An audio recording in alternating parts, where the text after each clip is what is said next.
Hello once again, everybody, and thanks for tuning into another edition of AIW's The Card is Going to Change.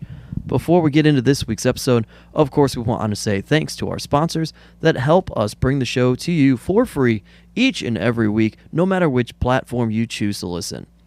Thanks to Angelo's Pizza.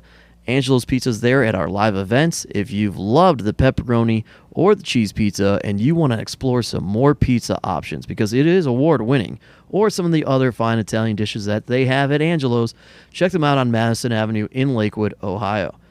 And of course, thanks to Pollyanna DIY. We always rave about the amazing enamel pins that they do for us, customized. They also have plenty of other things for sale. Check out Pollyanna DIY. Thanks to Smart Mark Video for handling all of our video needs. The whole crew over there is incredible, and they do such great work so that you can purchase the shows on DVD. Maybe you couldn't make it. Maybe you want to watch it again. Buy it on DVD or MP4, smartmarkvideo.com, as well as smvod.com to stream there on demand. Plenty of wonderful things from AIW Archives there at Smart Mark Video. And as we talk about AIW Archives, a great place to stream those, independentwrestling.tv. We've got a little bit of a revolving library there as it is, and there are so many other independent promotions that you can watch as well. Sign up using the code ABSOLUTE. Get yourself a free 20-day trial, and then stick around. You're going to love it. independentwrestling.tv. And with that, we roll into this week's episode as we recap. Well, we'll see how it goes. I always try to tell you what we're going to do, but the attempt here is to recap AIW's Bobblehead Night, which took place back in September, and we were joined by Dr. Daniel C. Rockingham, DCR. I was going to say, last time I was on here, we attempted to cover Absolution. Yeah. And the next thing I know, Arthur MacArthur and making his podcast debut, talking about the big show. Yeah. Yep. And as always, AIW owner John Thorne is here. Hello. My name is Steve Guy, your moderator of sorts. I'm here every week, Dan. I know you are. Every week. Every week. We don't do this show without him. No, it can't. In fact, it's because I edit it. That's right. Yeah, that's right. I don't even know where to lead off. This is so long ago. Well, I mean, we talk about Pollyanna DIY. The big thing for AIW Bobblehead Night was the bobblehead pins. Yeah, they were excellent. Those were awesome. Big hit with the fans. Big hit with D'Lo. Yeah, he loved them. Yeah, I gave him. I don't know if I gave him. He put a couple in his pocket. D'Lo was a fan of the. I think of the evening. He liked the setup a lot. I mean, and this broadcasted live on. Yeah, we were on TV, Fight TV. For what is this, the fourth one of the year? Yeah, J-Lit. We did Slumber Party Massacre. Slumber Party Massacre. 2. J-Lit. Absolution. Yeah, so this is the fourth one of the year. Yeah. This one is kind of why we decided maybe we should space them out a little bit. Because this one we saw affected the ticket sales. Because there's a lot of regulars that are like, I'm just going to watch it on Fight. Yeah. And it's like, well, we need people here too, man. This is more like to cater to the people worldwide, not Alex Keller, but the worldwide audience. Worldwide audience. So yeah, like this one, I was a little worried, and we had like a pretty decently nice run of events. The J-Lit one, the J-Lit weekend is always shaky, but the Sakimoto show went good, Absolution went good, Wrestle Rager was sold out. So I'm feeling pretty confident, and the ticket sales were way lower than usual for this show. So I was like, whoa, like this isn't too good, and like it's the start of like it's. Wrestle Rager is really like a buffer show, and then September is kind of the start of the season, and people are getting back to their kids to school, or people are going back to school, or NFL is back, and baseball, and all sorts of stuff. We also, the other thing that we did with this too, though, is we were in a position where the very next week we had a show, right? was close. That came up, yeah, and that also was not originally on the schedule, Right. You know, so and I think some people kind of chose their I did forget that, tickets and that between the two. that was a factor as well with the Janela show that got added at the last minute. But yeah, I'm trying to think of how this all came about. D'Lo Brown was offered to me by Mikey Blanton from Black Label. He had kind of set up a little loop for D'Lo to do. It was like a 3-show little tour where he was going to start in Cleveland, go to Black Label, and then go to Glory Pro on Sunday. Mm-hmm. And D'Lo Brown is a guy that I've wanted to book for quite some time, and it turned out to be he really fit in with the AIW crew. Oh yeah, he's awesome. Hung out all night. Yeah, he was a great dude. He was sitting at the bar watching the show back. Oh yeah, yeah. He was sitting just watching the fight stream back at Good Company. Yeah, he was amazing. The one thing that I'll say about D'Lo is he loves like giving back to the younger generation. Like he pulled so many people aside. Like you said, not only at the show was he talking to people, critiquing people, but he watched the entire show back at Good Company at the after party. He didn't just and if you were there, he would bring you over and give you feedback. And then sometimes he had the remote. I was just gonna say he got the really remote rewind. I must have left before that. He got the remote from them. It would pause and rewind stuff and break it.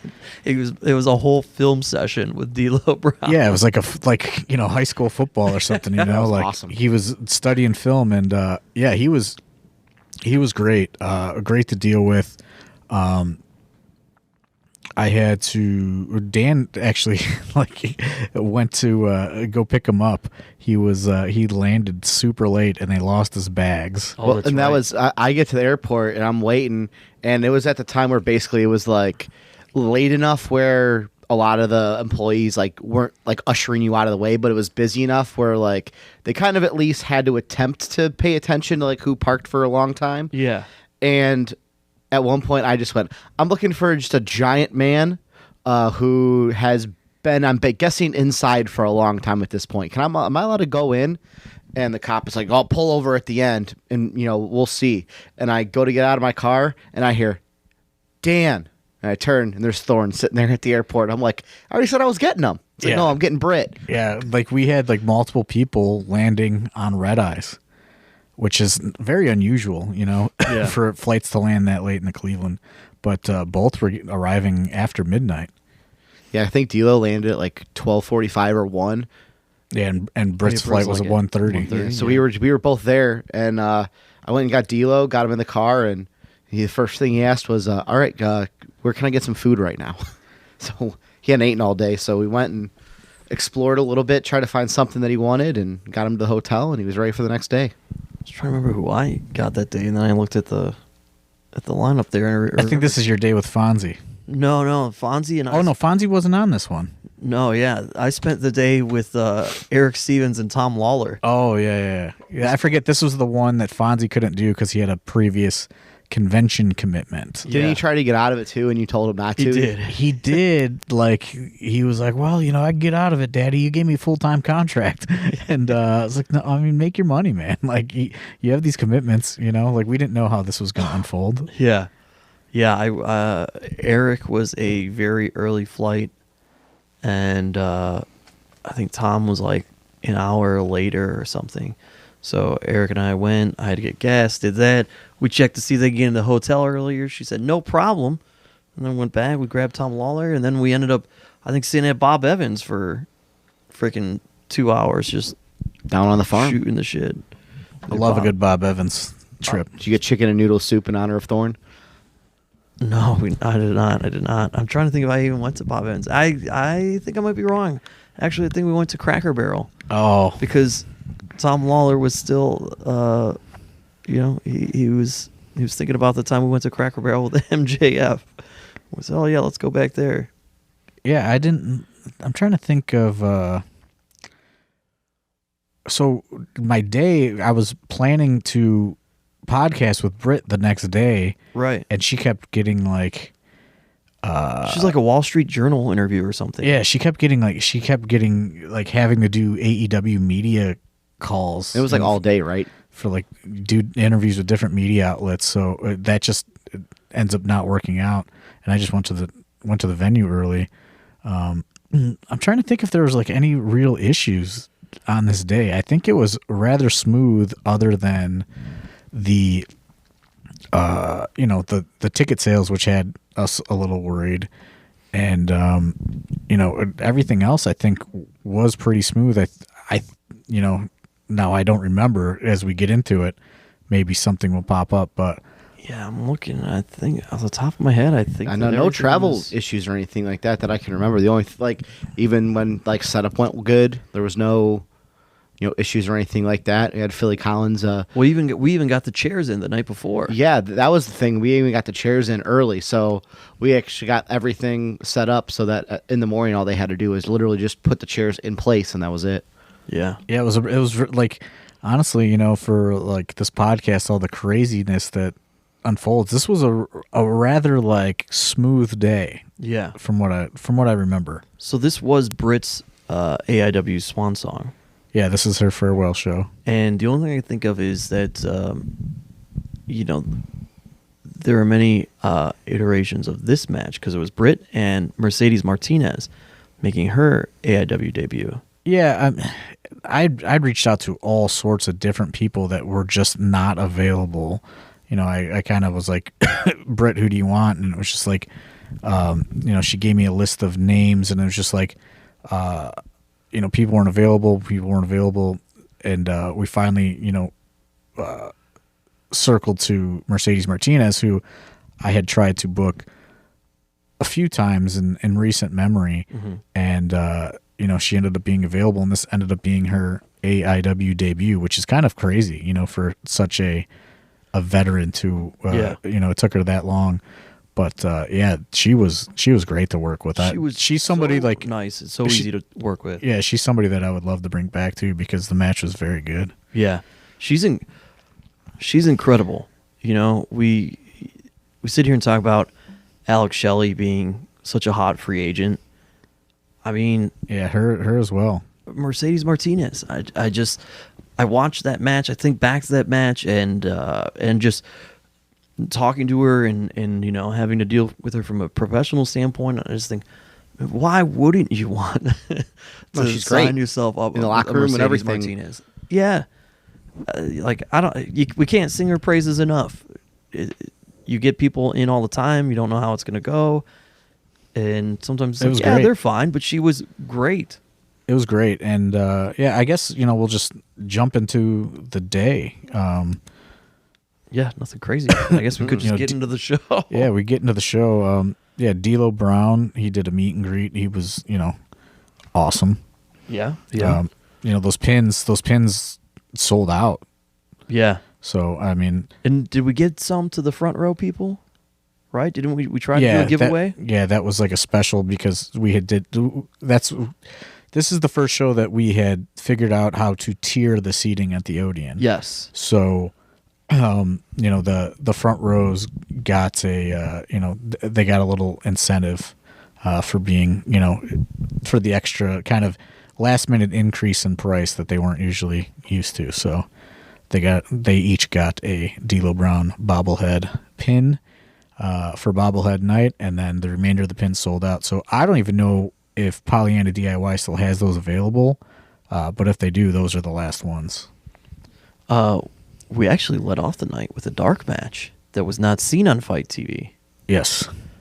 CPA and TKD. Battle of initials here. It was just Thorne wanted to start off the show hot with Warrior playing Pat Benatar going off. We haven't done them on every show recently, but with the excess of just people being around and students and things, and especially with the live shows on Fight, there's not a lot of room, but there is a lot of downtime from when we open doors to when we start. So, sure. The dark segments are things I'm toying around with, and this was kind of the first little let's give this a shot thing. And I thought it went well, and it helps get TKD on the shows. It helps get CPA on the shows, and you know, I thought it was a good match, and you know, they were going to wrestle each other the next night at UXWA anyway. So I figured, you know, let's let them kind of, you know, run through it a little bit. And it's nice. I think the live crowd kind of enjoys it too. Gets them ready, already sets the tone in the mood, especially with these live streams. Like, all right, they got one match under their belt, they're ready for it all now. Yeah, it just kind of like wakes them up a little bit, and yeah, you know, it lets Smart Mark Video kind of get set and get things together, and you know, it serves the purpose of what a dark match is for, you know, and like making sure everyone's ready to go, everything's working right. I believe if you purchase this on Smart Mark Video, you will see on the dark match on the DVD. Yes, yeah, the dark matches are DVD exclusives. Yes, but you know, to your point of opening the doors, is not everybody gets there later. You got people who have been there all day, kind of hanging out, walking around, and then at the show, and they're first in the door, and they've been sitting around for a while. So we give them a little taste of the action. And you know, we've done it a few shows after this, and we didn't do it at the 200th show, and that's simply because there was just so much going on at that day. Like it didn't happen. It was like time got away from, you know, getting everything set up to. Which, you know, I'll address this at the 200th show, but a lot of the new students did not show up to do the staffing for the 200th show. So unfortunately, some of the newer class of guys were forced to take on staffing duties at the 200th show. Which, like Thor said, we will talk about that. Yeah, we'll get to that. But yeah, so that is also, you know, the benefit of when we're fully staffed. There are these guys that have debuted, and you know, they just can't get on the AIW main shows for, you know, just lack of spots available. So if, you know, we could throw them out there and get them some reps in when we can, I'm going to do it. So we opened the actual show on Fight TV with a four-way tornado tag action. The Bitcoin Boys with a Duke in their corner, taking on 40 Acres, AJ Gray and Trey Lamar representing them. I think PB makes his way out there, though. Aeroform, Flip Kendrick, and Lewis Linden continuing that reunion and hot run there in AIW. I don't know if it's a hot run, I should say, but reunion. They've reunited. It's a great time. And the production, this form being Danhausen and Derek Director. And a lot of action here. Just a lot. Even though there's eight men in the match. Yeah, there's also two on the outside. Yeah, I mean, this was like bodies everywhere. You know, it's just like, let's start it off wild. You know, let's see what happens. That's exactly what happened. It was very wild.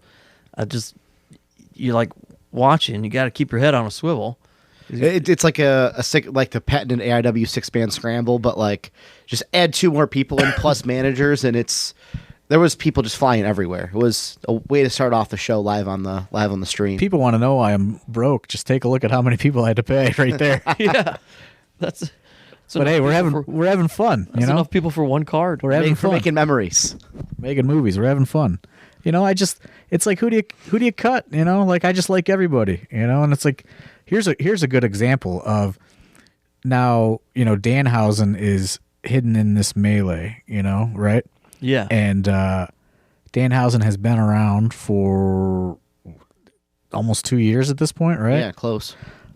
Now, look at from like this point to current day, how gigantic Danhausen has gotten, and he's just in the middle of this, you know, this opening contest at AIW. It's like, it really is amazing that like how these people kind of, you know, just catch on that have been around for so long, and they just like, you know, he's you know, been struck by lightning, you know, and now he's evolved into this gigantic star in the last few months. Yeah, I mean, a lot of that credit goes obviously to him as a testament of all the content that he puts out, and well, absolutely, it's just things. You know, it's just kind of crazy to think like how, you know, like for a fan out there, yeah, it's just like, you know, some of like Cleveland especially has been enjoying this guy for quite some time. Oh yeah, I mean, Cleveland's Danhausen Central, that's for sure.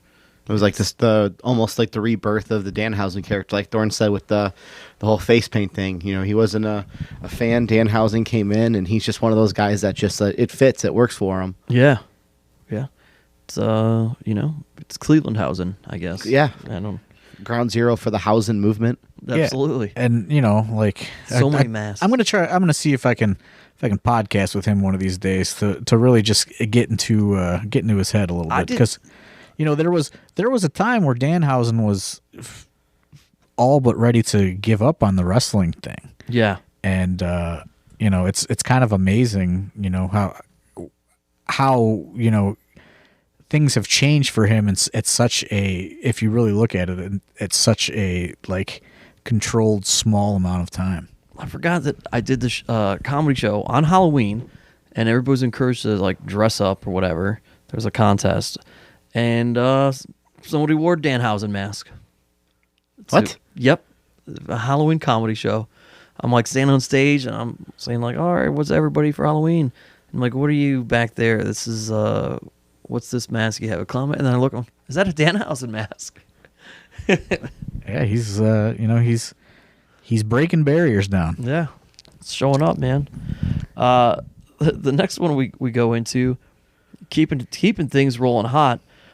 We talked about this being Britt Baker's swan song, but before that, this is the official return.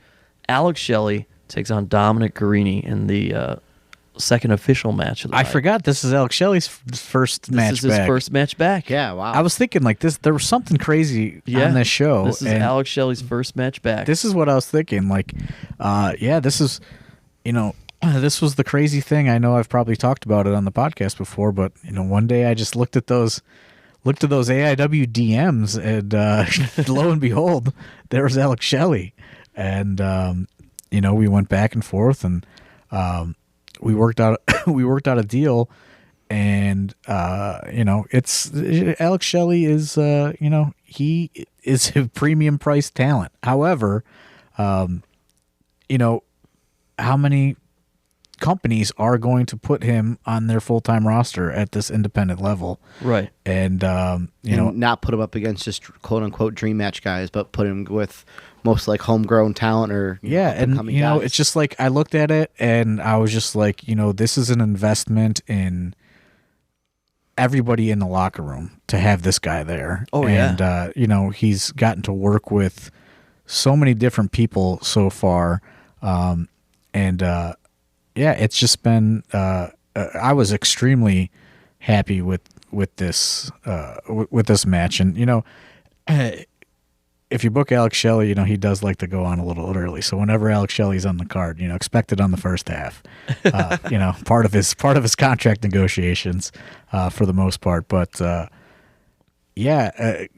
the pay-per-view standpoint, I don't try to look at the fight streams as like, we're just streaming a show. I try to make it like a pay-per-view, and I think you got to throw something big out there early. And this was it. Not to say that there's stuff that isn't big on the card, like this was one of the big marquee matches though. And it's like, let's throw it out there, match number 2. And, they went hard, man. And I know Dom was really looking forward to this. We should have tried to get him on to talk about it, but, this was great. Alex Shelley has not missed one step. Not at all. You watch that and talk to Dom a little bit afterwards, and this match is, I think, what he had hoped it would be. Alex Shelley was gonna bring a next level out of him, and I think that was accomplished here in this one. It was there was some stuff that maybe Dom always wanted to do a little bit more of, and felt he couldn't necessarily with certain people, but he could with Alex Shelley, and I don't know, he pushed him. That's what you want, right? Well, the thing about Dom was, for better or for worse, he did kind of assume the trainer role, and that's been to a benefit for him and also a detriment to him, because he is still learning himself. Mm-hmm. And I think it was nice for Dom to get back into that learning kind of role and, absorbing stuff rather than having to worry about teaching everything that he knows to everybody that's around him. It is a very kind of stressful situation that he was thrown into. No doubt. And Dan helps out a lot at the school too, and it does assume a lot of stress for these guys that are also so young in their wrestling careers. And I think, as we'll get to, later on the show with Dan as well on this card, I think it's a good change of pace to continue to put them in these positions because, they are also in the position to kind of trickle down the knowledge that they learn too. Right. But, for Dom especially, it was just, I think this was kind of a nice change of pace for him to be able to get in there with such an elite veteran guy. Oh, yeah, world-class talent. And kind of, show what he can do and, just helps ingrain him more to the Cleveland faithful. And, this is also showing worldwide, on Fight TV. There are, Dom has done a great job of making a name for himself, but there are people that, he's not a household name either. So, this was a great spot for him. And I thought that this match was phenomenal. Yeah, I'm a big fan. Funny you talk about Dr. Dan sitting on our learning tree as we go later on the card. Well, it turns out the very next match is a tag team match. Made by Twan Tucker, Dr. Daniel C. Rockingham, and his protege Parker Pierce, professional Parker Pierce, taking on Big Twan Tucker and his guest tag team partner D'Lo Brown. The real deal. How was that, Dan? Yeah, was this a great experience for you? It was awesome. I got to work with him previously, like almost a year, calendar year from like 2018 to 2019. Got to interact with him more because like first match was like a really big multi-man. Well, this being like a tag match of putting it all together and like talking to him and trying to like learn as much as we could. And the way him audibling like things that like Twan or I or Parker would call and just making them either simpler or like making it a better like idea was unreal. Like just listen to like some of the ideas he had. I mean, it was, it's crazy when you look at this match and you have D'Lo Brown, who, well-traveled veteran, former television star, current TNA producer or Impact producer. Yeah, but and that right. If you look, Dylan Hales, like a couple weeks ago on the Pro Wrestling Ponderings podcast, he described AIW as a system. And that's really what we have in place. We have a complete system in place, but nobody has really acknowledged that. And I think this match is a perfect example of the AIW system that is in place because you have D'Lo Brown in there with 3 products of the AIW wrestling school. And it's not like it's like D'Lo against the 3 local students. Everybody has a character. The fans all know, what each person does. And this match is just like what I think is like the prime example that you can show somebody and say, hey, look, like this is what AIW does. It doesn't have to be a 5-star crazy match. It's like, look at the characters that are in there. Look at how the crowd is reacting to this. Look at how we've taken this legend and ingrained him in the entire kind of culture of what AIW is. Like he fit right in with Twan. It was everyone was with it as soon as they came through the curtain.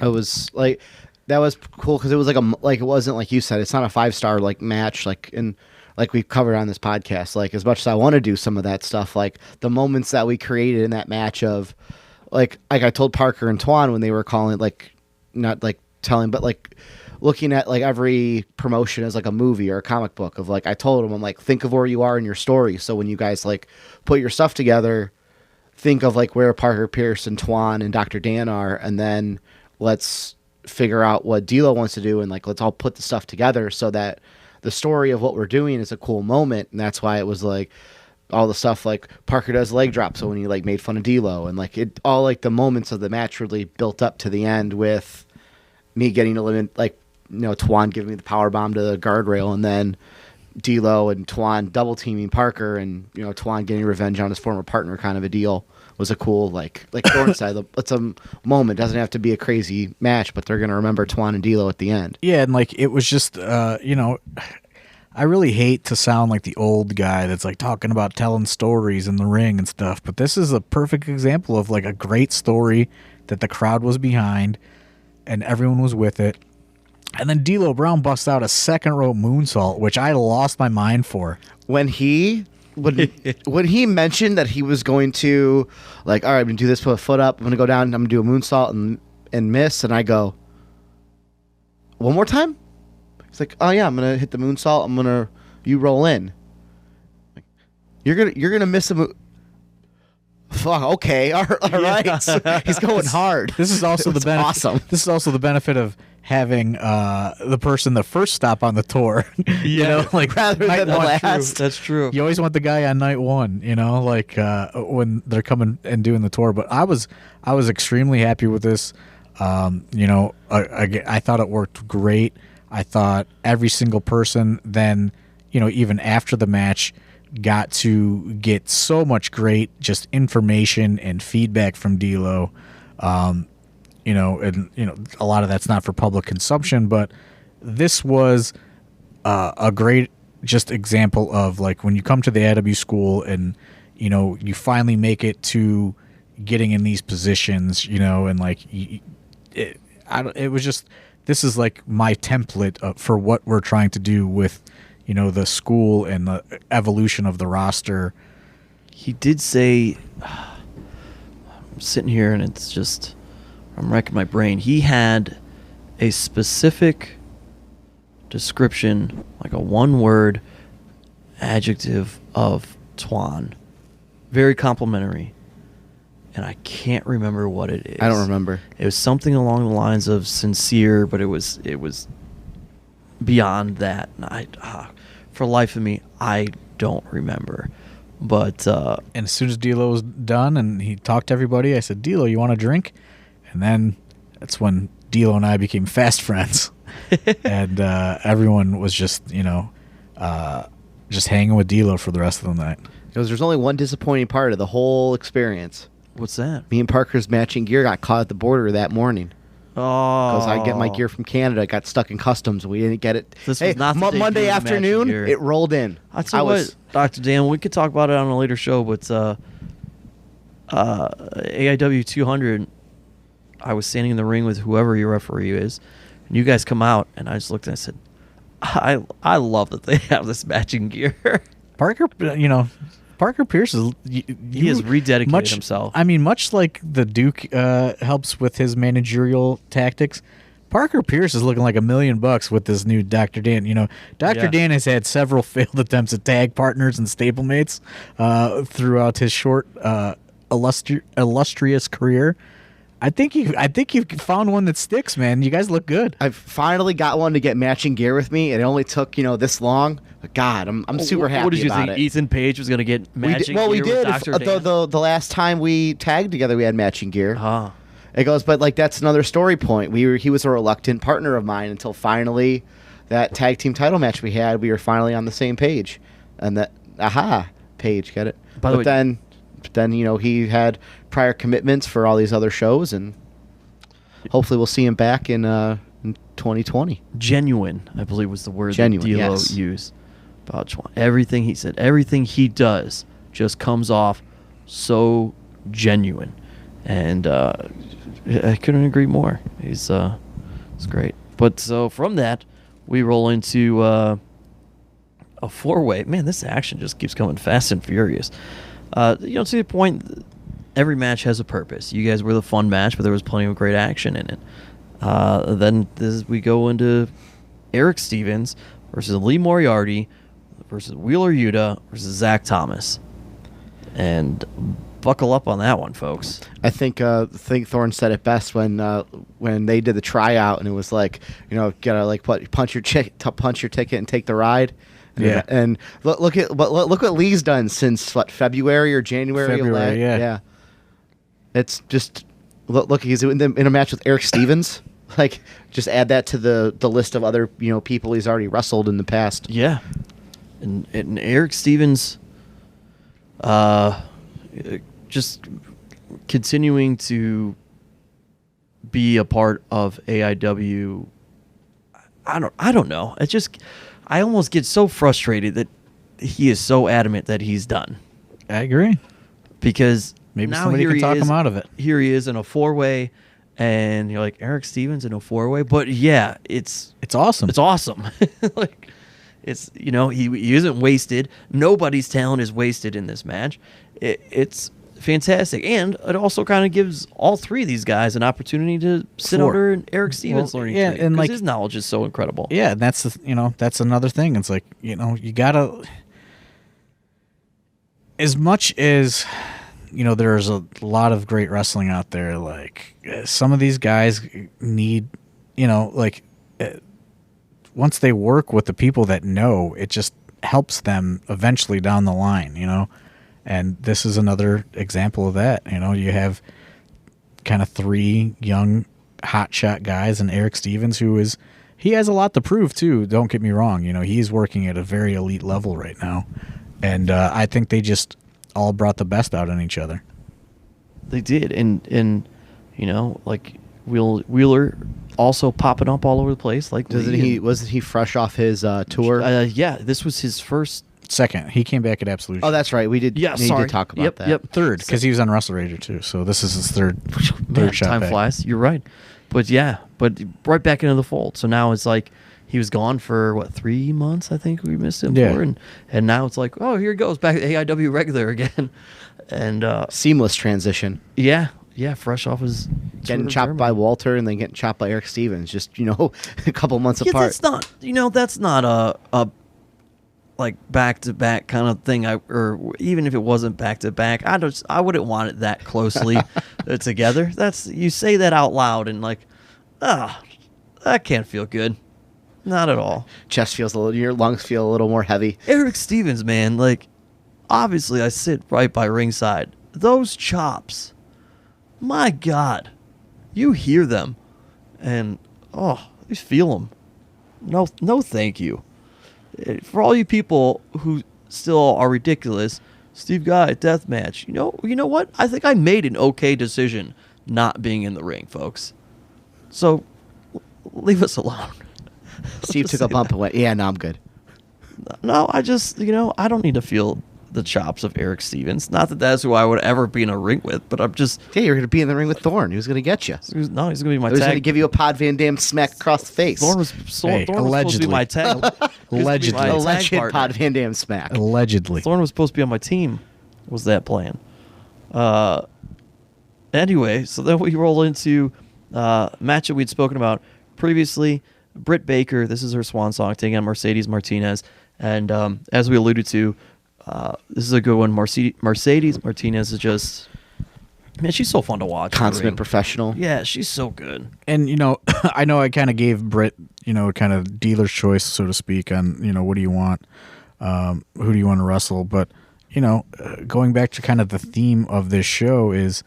Britt Baker is also a product that went through the AIW school, and as much success as she's having, like, I will always kind of put people in the positions, to continue to, get better. And, this was one of those things where it's going to be her AIW farewell. She's in there with I think like a 20-year veteran. Yeah. I'm not exactly, don't quote me on that, but Mercedes Martinez has been around, Right. And, I just think that this was kind of the perfect way for her to go out, and as well as prepare her for the things that she's has coming. Yeah. After this. Yeah, bright future ahead for Britt Baker.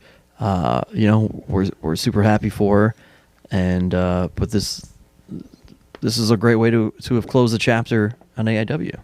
Yeah, absolutely. I think, and she made sure to let me know throughout the day that she was a Chandler Biggins pick all day. Not a John Thorne pick. No, I mean, I am traditionally way harder on everybody. So, I don't think I've seen one person he's not hard on. So, it's one day when somebody makes $1 million, they're really going to rub it in my face, I'm sure. But, Biggins was more the Biggins was very supportive of everybody, and he was really adamant, on getting Britt Baker involved in AIW because, she trained elsewhere initially, and then through DJZ, she kind of got involved with AIW, and then she started coming to our school. So, I'm just, I'm just always harder, as mean as people think they can be to Britt Baker on Twitter, she does not come close to the critiques that I give her. Probably, yeah.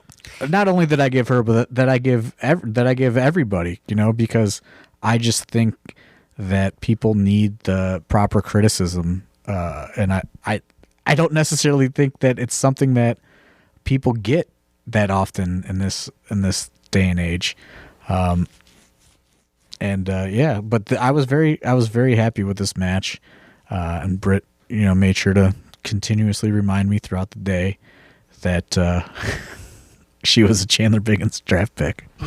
Yeah, we had a good run with Britt Baker, though. She really ingrained herself into the AIW crew, at least when she was living in Pittsburgh, since she made that move down to Florida. Obviously, not quite as much, but she always spent she made the most of her time.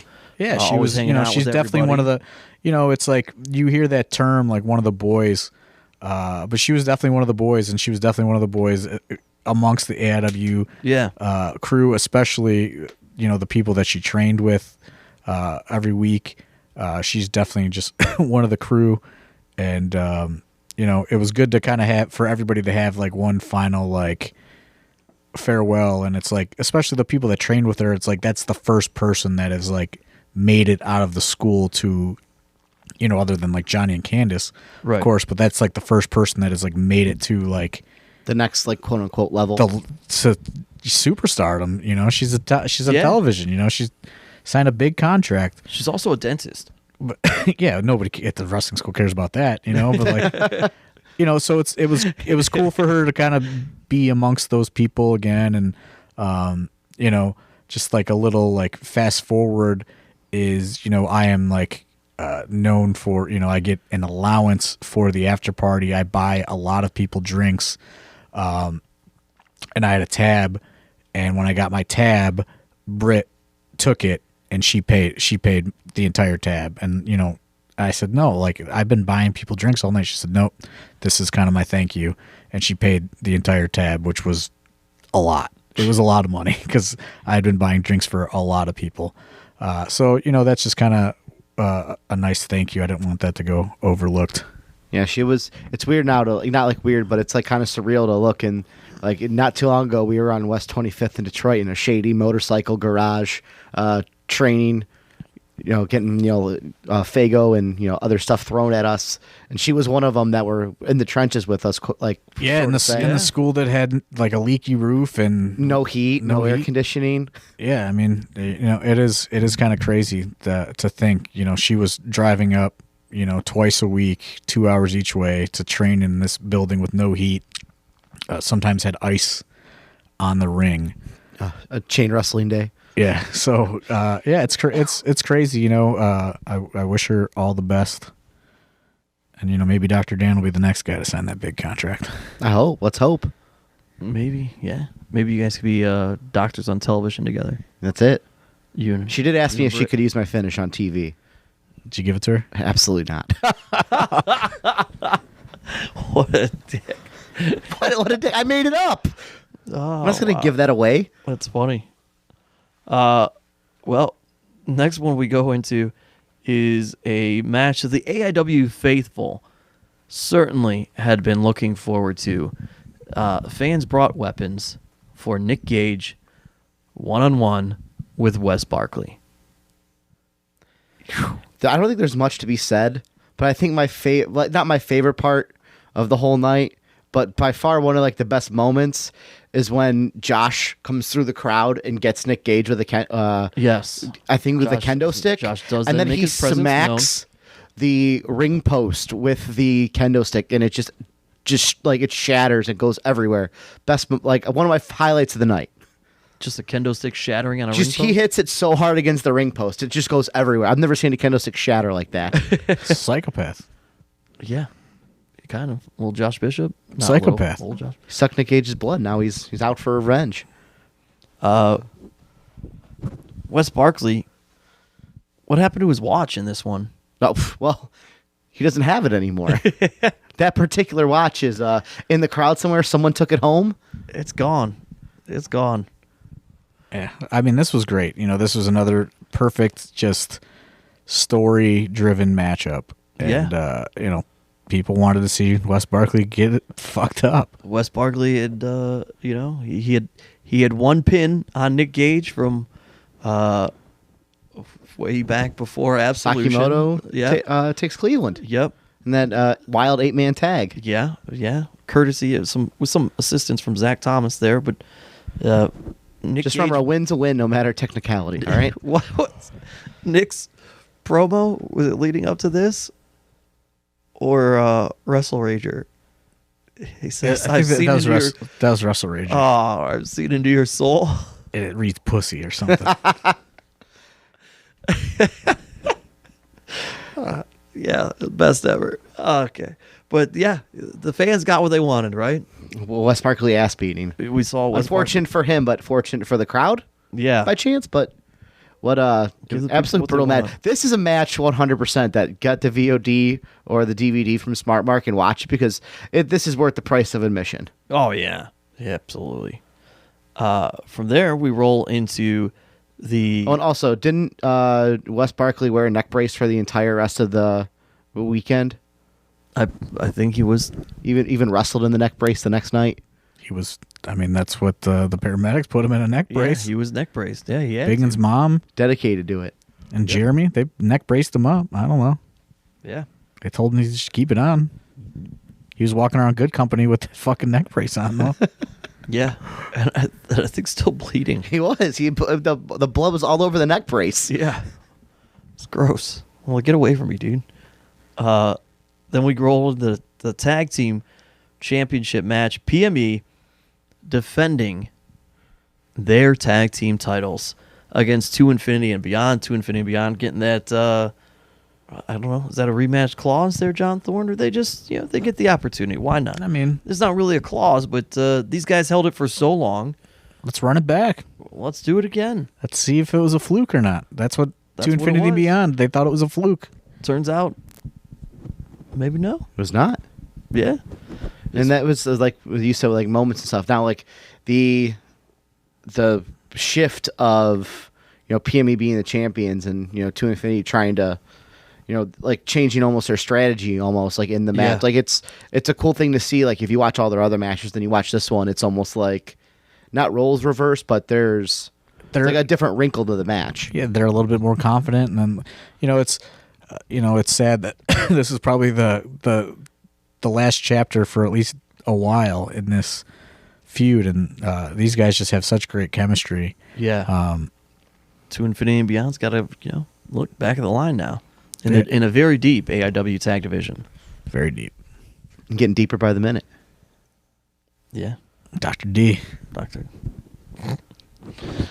D for deep. Yep. Yeah.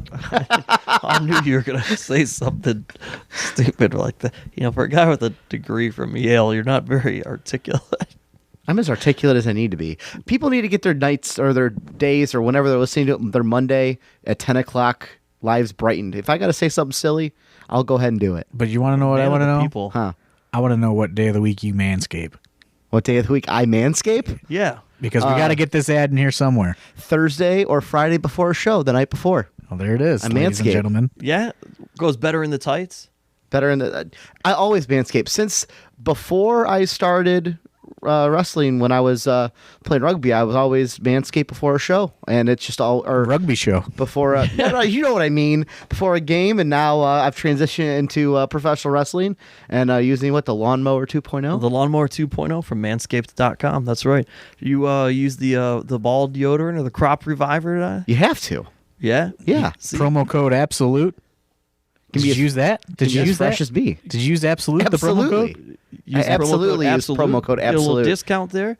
Yeah, I mean, it's a nice, as we always say, it's a nice package for your package. It takes care of it. But Dr. Dan, the consummate athlete here, going back to the rugby days, Nice and smooth. knows all about the benefits of Do you wish that you had the Lawnmower 2.0 when you were playing rugby? Yeah, so I didn't actually have to like almost straight razor my ankles and my thighs because you had to wear like high tape, like how like now Oh, the, yeah, the that'd be visual is perfect for that, Cesaro, too. like Cesaro when he was like first on the WWE roster would have the big tape on his thighs. That's what I had to do because I was one of the guys that got lifted in the air. Okay. So that was always you didn't want to rip the tear off when every game. So Oh, man, that would have been perfect. See, there's It so was. many uses that you can get out of the Lawnmower 2.0. Again, just go to manscaped.com, buy it, buy the whole package. It's worth, the $80 spend to get everything that's in there. And, tell us what you think. Tweet at us, at AI Wrestling, and include Manscaped in that so they know. I also like how that was almost a seamless transition, unlike someone just screaming, "Do you want a super hard dick?" And it's like, no, it was a perfect transition. What? What? Have you not listened to any Conrad podcast where he just screams like that now, and that's their ad transition? I've been a little behind on the Conrad. Yeah, we're all Conrad about pods. the natural. I would love flowing. a Blue Chew fucking endorsement though. So Oh yeah, I gotta hit them up. They never emailed me back. Get on that. Let's I emailed them once and then nothing back. let's get Matt Justice and Josh Bishop got I got a testimonials. I got a blue. Yeah, they like. I'm not getting into that. Yeah.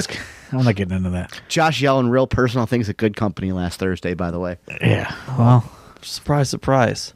You have a few cocktails? More than a few. There was a table of claws. The claws were a-flowing. God, well, moving on. Well, you did bring up Matt Justice. He's in our next match, See, seamless transition. defending his Intense title against Mance Warner. And wow. This is where the new canvas immediately gets ripped. Yeah. I'm trying to think with what. I think The double table spot at the end.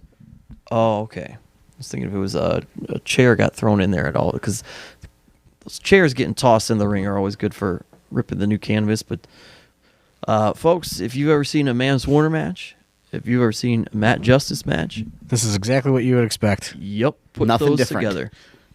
And if you want to see something else, you're not getting it here. But why would you want to see something else? This is chaos. Pandemonium. Yeah. This is 100% chaos.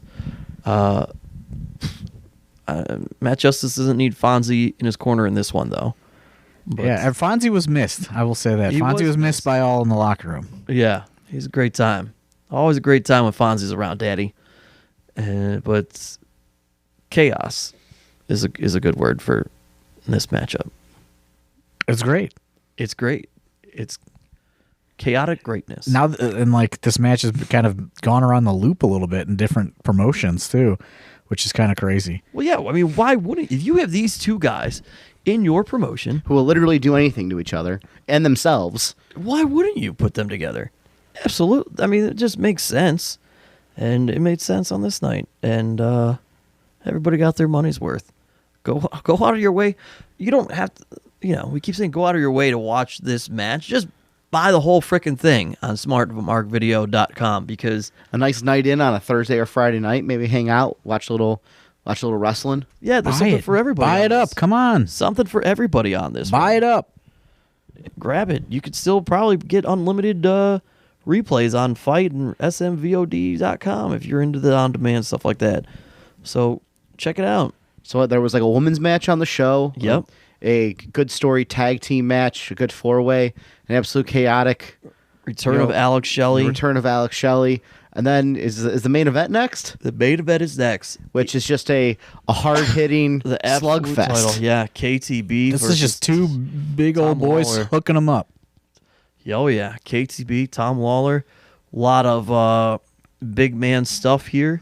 Tom Lawlor isn't like a massive man, but he's a big guy, strong guy. He's so strong that I mean that's the thing. He's a big guy, but he's not like KTB. He's not Hoss. Right. Yeah. No, I see what you're saying. You know, but he's big, but he's not Hoss. Yeah, but he's so strong. He can hang with all the hosses, man. KTB was throwing him up, doing the weird hand thing. You know, people had the foam hand things. Rock thing. They were all going from the woods. Yeah, it's KTB is he's beloved. He is. So is Tom Lawlor, though. Oh yeah. So this was people were didn't know what to do here. And moment of the night, at least for Tom Lawlor, everybody got the claps right to the beat. Oh, he was ecstatic. Of Sleepyhead. He freaked out. He thought it was. I think that he forgot he was going to have a match. He even start leading him too. He was like, "Hold on, and go." He was policing it, making sure it was going to be perfect. Yep. Shot. Who did that on Twitter? It was one of the Pod Van Dam things, guys. Was it Ed or was it? It sounds like an Ed thing. Sounds like an Ed thing. Yeah. One of those two. Tweeted out the cadence of the clapping, I think. And one thing we forgot is the intermission show that I think is only on the Fight feed is D'Lo Brown just getting on there and just telling stories about with the Weird World, getting drunk in the flats. Being so annoyed, I think, with Worldwide at one point. Oh man! So the Fight streams are still available too if you want to go back and watch the replays that way. See, there you go. And you're not going to get that on the DVD, I don't think. I don't think so. I mean, I could be wrong, but I think that is a Fight exclusive. That intermission show is unreal. It's a thing of its own. Because I have yet to be, I don't think I have yet, no, I was on an intermission show at the Janela farewell show, but it goes, I love sitting back and just watching them after the fact. Yeah. Just see all the chaos that ensues. I mean, Absolution, everybody was a big fan of Mance and MJF doing the intermission. This time it's Weird World with D'Lo Brown. Where else are you going to get such a pairing of conversation? Carson was on there at one point. There was like a full revolving door of intermission casting of characters. Well, we talked about the after party at Good Company. They always do a great job taking care of us there, and we especially love the fact that on Friday nights when we're there, they leave the kitchen open for us a little bit later, so that's pretty cool. But go out and support those guys if you live in the Cleveland area. Outside of the AEW after parties, always showing AEW Dynamite. Yeah, they show AEW every Wednesday. And they bought the AEW pay-per-view anytime recently, right? Yeah, anytime there's an AEW pay-per-view, they'll buy it and cool. Broadcast it. And I believe that they'll put the WWE pay-per-views on in there as well. Yeah, go in there. I've been stopping in there on Tuesdays sometimes. I was going to say, doing the burger night? Doing the $2 burger night. What a deal. Yeah. I went in for the last AEW pay-per-view. That's where I went to watch it. And they're talking about maybe we'll do possibly a live podcast there or something. Yeah. We're trying to figure something out. On a Wednesday before Dynamite. We're trying to work out the details on that. If that's something that would interest you, tweet us if you would come and see an AIW podcast live in the early Wednesday evening. We're trying to iron out if that's something people would be interested in and would come down to Good Company for. So I'd go down to Good Company for it. I've been spending a lot of time at Good Company these last few weeks. Honestly, took the lady there. She loved it because they got she's a vegetarian, but they got vegan and vegetarian. They got that that chickpea sandwich. The ladies love that. That's what she got. The ladies love the chickpea sandwich in there. Bonzo Boy, I think it is. Yeah. And, I think we were in there a couple weeks ago, and between Dom and Arthur MacArthur, I think they had like 6 burgers between the two of them. It was unreal. Yeah, the potato was in there. Potato was in there. Now a little bit fancier than only tipped $1. $40, and he got a deal.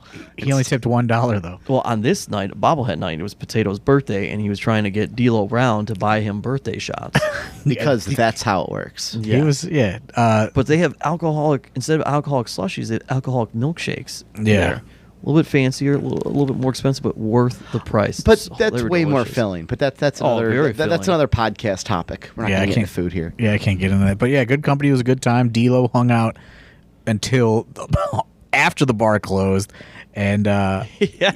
That was one thing he was disappointed in. He goes, it was real late and no gas after one, I think in Cleveland, no gas station serves alcohol. Yeah. So he was just like, you know what? Just take me to the hotel. Yeah, he wanted to keep going. I'm going to get it in the next night. he wanted to keep Who going. gave D'Lo the ride back to the hotel?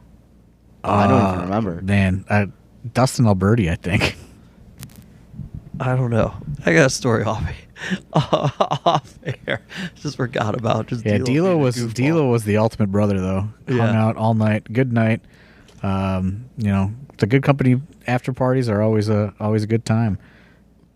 Well, I think that about sums it up. So go out of your way to purchase all of AIW Bobblehead Night. Look, if you want to watch the fun intermission thing, check out the fight stream or smvod.com. I think you can grab it on there too. Smartmarkvideo.com if you want to buy it DVD or MP4. That about does it. Anything final thoughts, guys? No, I'd love to bring D'Lo back. Maybe for a jail it weekend, maybe next year or something. So we get him the whole weekend. Which, oh, by the way, has already been planned, folks. Yeah, I'm going to put tickets on sale, I think, pretty soon for it since we already have the date. Nice. And, so people can really plan for it. Start Make it making a your destination weekend. Yeah. plans. Start making your plans for June now. June 2020. Well, for Dr. Dan, AIW owner John Thorne, my name is Steve Guy. We'll talk to you next week right here on The Card is Going to Change. Thanks.